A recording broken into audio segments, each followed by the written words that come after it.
लोकसभा चुनाव के रण में अखिलेश और डिंपल ने पहले से ही मोर्चा संभाला हुआ था, लेकिन सबसे ज्यादा चौंकाने वाली बात तब सामने आई जब अदिति यादव ने भी मैनपुरी जाकर अपनी मां डिंपल यादव के लिए डोर टू डोर कैंपेन किया और वोट की अपील करती नजर आई। पहले तो ऐसा था कि वो जनसभा में सिर्फ सामने वाली कुर्सियों पर बैठी नजर आती थी और अपनी मां डिंपल यादव को बड़े गौर से सुनती थी, लेकिन फिर वे खुद जाकर डोर टू डोर कैंपेन कर रही, माताओं के आशीर्वाद लेकर अपनी मां डिंपल यादव के लिए वोट देने की अपील कर रही, अपने साथी उम्र की लड़कियों से मुलाकात करके वोट देने की अपील कर रही, जो वोट देने के इस समय उम्र के पड़ाव को पार कर चुकी हैं। तो वह उनका एक बड़ा दाव था।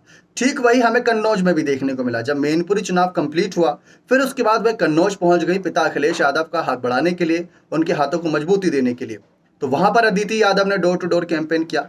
इस बात को लेकर अखिलेश और डिंपल ने नजरें गड़ाई होंगी, इस बात को लेकर कि जितना ज्यादा उन्होंने डोर टू डोर कैंपेन किया है, उन बूथों पर कितना फर्क पड़ेगा, वहां की जनता ने क्या अदिति यादव की बात मानी है या नहीं।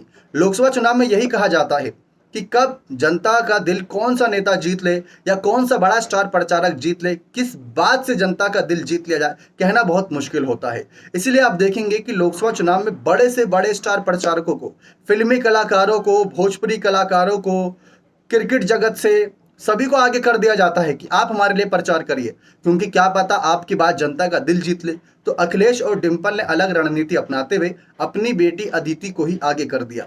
अदिति यादव अभी कम उम्र की हैं, लेकिन हाँ, प्रचार का जिम्मा संभाला, अपनी मासूमियत से सबका दिल जीतती नजर आई और जिस तरीके से जनता के बीच गई, बिल्कुल भी ऐसा नहीं लगा कि वहां पर जाके कुछ थोड़ा बहुत ऐसा दिखा रही हों कि हाँ वो बड़े घराने से आ रही हैं, अखिलेश डिंपल की बेटी हैं। बहुत विनम्र तरीके से उन्होंने मुलाकात करी। अब सवाल यही है कि अखिलेश और डिंपल की अगर जीत होती है और जिन बूथों पर उन्होंने जाकर प्रचार किया, जहां जहां जाकर डोर टू डोर कैंपेन किया, वहां से उन्हें कितना जन समर्थन मिलता है, अगर ये सब साफ दिखता है, तो इस बात में कोई दो राय नहीं कि अखिलेश यादव आज नहीं तो कल अपनी ही बेटी को बड़ी जिम्मेदारी दे सकते हैं।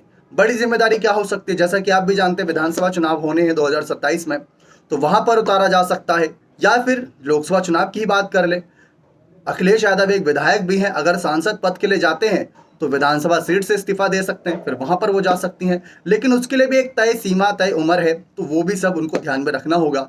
लेकिन ये बात साफ है कि अदिति यादव का अचानक यूं तुरना राजनीतिक मैदान में कोई एकदम कह सकते हैं कि सोची समझी रणनीति नहीं, बल्कि एक चाणक्य नीति थी।